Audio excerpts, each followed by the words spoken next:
मती अध्याय 18। स्वर्ग जे राज्य में सभिनीनि खां वॾो केरु? उन वक़्तु चेला यीशुअ वटि अची करे संदसि खां पुछण लॻा, स्वर्ग जे राज्य में सभिनीनि खां वॾो केरु आहे? इन ते यीशुअ हिकु ॿार खे पाण वटि सॾु कयईं ऐं उनखे चेलनि जे साम्हूं बीहारे करे चयईं, मां तव्हांखे सच थो चवां कि जेसिताईं तव्हांजो दिलि बुराईअ मां बदिलजी करे ॿार जे स्वभाव ऐं सोच वांगुरु मासूम नथो थिए, तेसिताईं तव्हां स्वर्ग जे राज्य में दाख़िल न थी सघंदव। इन करे जेको बि इन ॿार वांगुरु पंहिंजे पाण खे नम्र ठाहींदो, उहो ई स्वर्ग जे राज्य में सभिनीनि खां वॾो थींदो। ऐं जेको बि मुंहिंजे नाले सां अहिड़े ॿार जे स्वभाव वांगुरु माण्हूअ जो स्वागत थो करे, उहो मुंहिंजो स्वागत थो करे। ठोकर जो कारण ठहणु। जेको बि माण्हू इन नंढनि मां जेके मुंहिंजे मथां विश्वास था कनि, उन्हनि मां कंहिं हिक जे लाइ बि पाप करण जो कारण ठहे थो, त उन जे लाइ वधीक सुठो इहो आहे कि हिकु वॾो चकीअ जो पाट उन जे गले में ॿधियो वञे ऐं उनखे गहरे समुंड में विधो वञे। हाय आहे संसार जे उन माण्हुनि ते, छोके उहे पाप करण जो कारण था ठहनि। पाप करण जा प्रलोभन त ईंदा ई, पर हाय आहे उन माण्हूअ ते जंहिंजे करे पाप करण जो प्रलोभन अचे थो।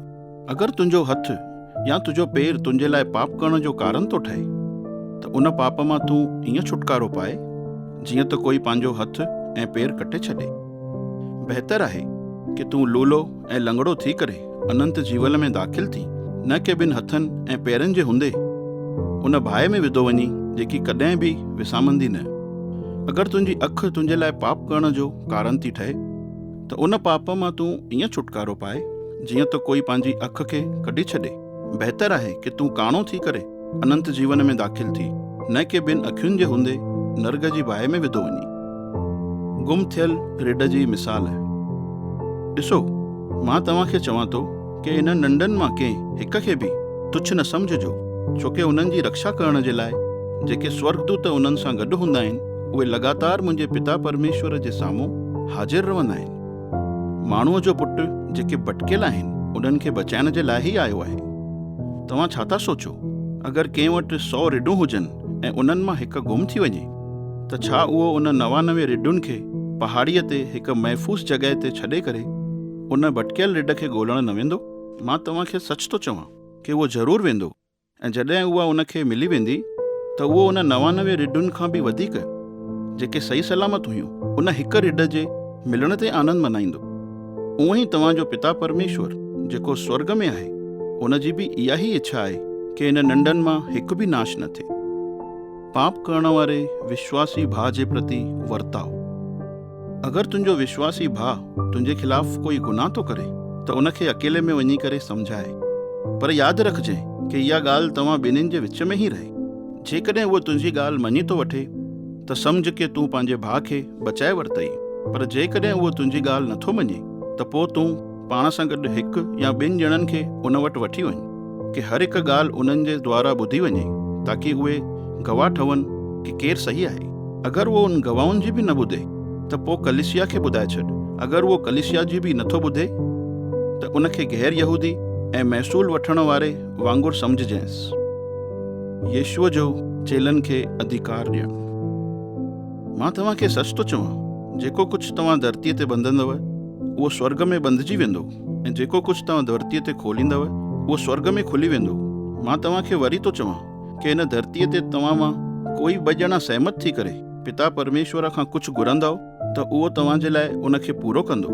छोके जिते 2 या 3 ॼणा मुंहिंजे नाले सां इकट्ठा थींदा आहिनि, त उते मां उन्हनि जे विच में हूंदो आहियां। माफ़ न करण वारे नौकर जी मिसाल। उनखां पोइ पतरस यीशुअ वटि अची करे चयईंसि, हे प्रभु, अगरि मुंहिंजो विश्वासी भाउ या भेण मुंहिंजे खिलाफ़ गुनाह कंदा रहनि, त मां उन्हनि खे केतिरा दफ़ा माफ़ कयां?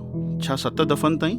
यीशुअ उनखे जवाबु ॾिनईंसि, ख़ाली 7 दफ़ा न, पर मां तोखे चवां थो कि 7 जे बि 70 गुणनि ताईं। इन करे स्वर्ग जो राज उन राजा वांगुरु आहे जंहिं पंहिंजे नौकरनि खां हिसाब किताब वठण जो सोचईं।